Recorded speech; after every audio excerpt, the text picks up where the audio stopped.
The market crashes, and now it's do or die for the bulls. Can they hold? This is Invest with Jacob.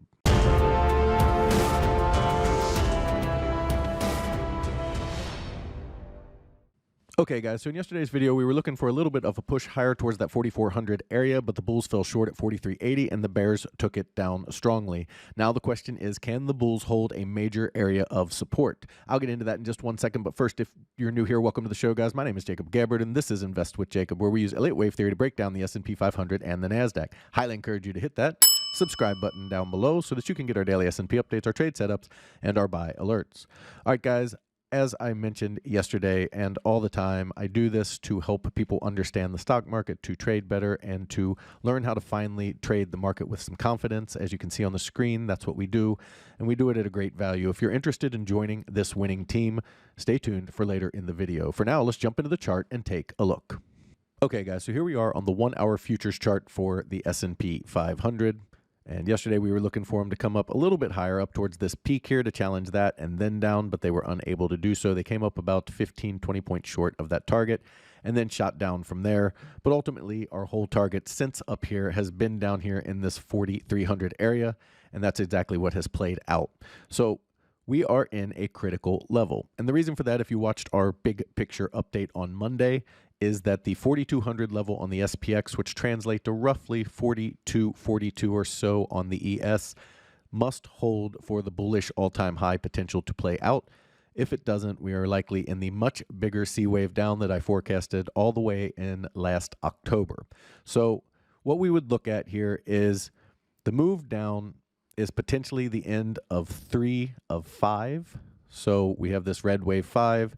We have 3 done. We would look for a little bit of a bounce here in wave 4 and then down in wave 5 towards the 42.87 area.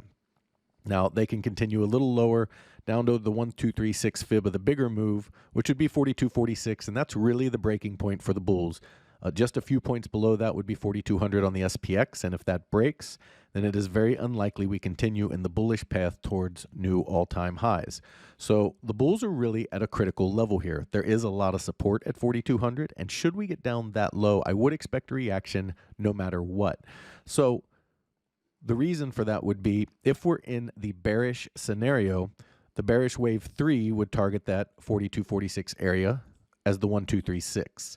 That is a very common 3 of 3 target. And then we'd look for a bounce up toward 43.80 from there to retest the pivot.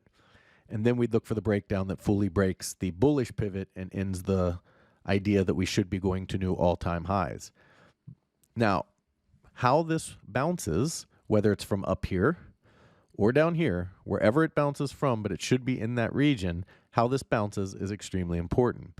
If it comes on down a little bit, where we think it will, and then bounces in a 3-wave structure into 43.80, and then starts back down, we're looking for a move down into the 41.37 area. And then from there, we'd look for another bounce, and then we'd look to complete wave 1 of wave C down here at around 4,030. Okay?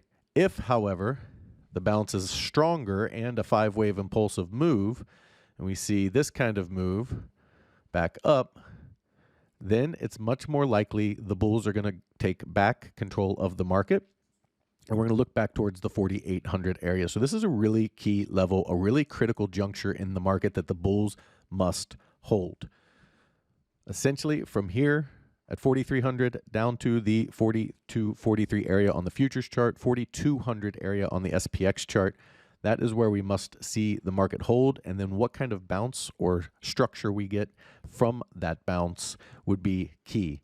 If they decide to move further down and break directly through 4,200, then that is a quick ending to the bull chances, as 4,200 would break, and we would start to look at a bigger C wave down at that time.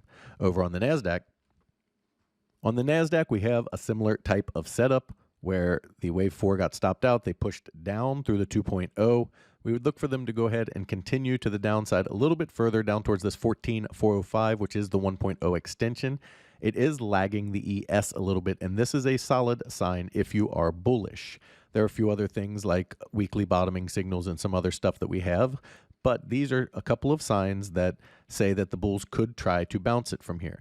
Again, there is a key level on the NASDAQ, and that level on the NASDAQ is 14,128. The bulls must hold 14,128 on the NASDAQ in order to keep the bullish structure intact and then try to push higher towards the new all-time highs from there. So we would look for a continued push down. If we see a corrective structure to the upside, that is a bad sign for the bulls, as we would then look for another break of the low down that would ultimately break the pivot toward the 14,067 area. So the bulls are up against it on both charts. Now, if they do bounce from here in a 5-wave move, okay, then it becomes more likely we head back towards that 16 to 17,000 area. And then from there, we would have one more pullback and then new all-time highs up toward the 18,000 or so area. So this is, again, a huge inflection point in the market where the bulls must hold support, again, above that 14,128 area. And the bears are looking to break down below that level. So how we bounce in our next bounce, as long as it's above the key level, will tell a big story and where the market is headed. Guys, if you like the information that I put out in these videos and you want real-time market updates from me, you need to check out investwithjacob.com. There's a link down in the description. Go ahead and click that link. It will take you right over to the website. Once you're there, check out our membership plans area. We have 2 incredible plans, and they both come with a 7-day free trial because I want you to get in there. I want you to make sure you love it and become part of the trading team before you ever spend a penny. You can cancel at any time. We also have our Elliott Wave for Beginners course. This course is helping real traders make real money and finally understand the market in a way that makes sense. If you're trying to decipher the news cycles and understand why good data makes the market go down and bad data makes the market go up, this finally helps you make sense of the market, have key levels, and understand where the failure points are. As you can see from the testimonials, this is helping traders do really well with the market. It is 25 videos in 3 sections. First is the introduction, where I go over the expectations, mindset and emotion, the KISS method and why it works, the chart setup and tools, all of the different tools you need on your chart to confirm the turns and confirmations of Elliott Wave, and the Elliott Wave for Beginners area, where I go through all of the Elliott Waves, what their failure points are, what their confirmation points are, what their targets are, as well as the corrective zigzags, the theory of alternation, the corrective depth theory, the pivot, and many other things that you need to understand the market in a sensible way. The cool thing about the course is it comes with both of our monthly plans. So if you don't want to buy the course outright, you can become a monthly member and you get the course for free. In our first room, the Invest with Jacob room, you get all of my real-time market updates, all of my buy and sell alerts, all of your Elliott Wave questions answered, a midday video where I go over exactly where we are in the charts and what to expect, as well as the training material you just saw. We trade the SPY and the QQQ and we swing trade, which means our trades can last anywhere from a few days to a few months, so we don't trade quite as often as a day trading room does. However, if you are interested in day trading as well as individual stocks, you need to check out PT's Throne Room. In there, you get everything you get in the Invest with Jacob room, as well as individual stocks, day trading, and PT's reduced risk binary method that absolutely crushes the market. He gets you in at a cheap price and gets you big multiples on your money, and it's how he structures the trades that's so unique. It's something you really have to see to understand, and that's another reason we give you that 7-day free trial. We also started a challenge account where you put $4,000 into an account trading mini ES futures averaging 3 to 4% gains per week, showing you how to build a small account into a large retirement or savings account. Guys, we would love to have you in these rooms so we can all make money together. All right, key takeaways for today.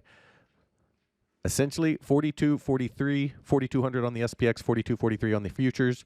That is the key level to hold for the bulls. They must hold that area and push up off of there in a 5-wave structure. If they do, that would tell us we're back on our way toward 4,800 and ultimately all-time highs. However, if they cannot hold that structure or that area or bounce in a 3-wave structure, then we would look much lower, down toward 4,000 to complete wave 1 of C.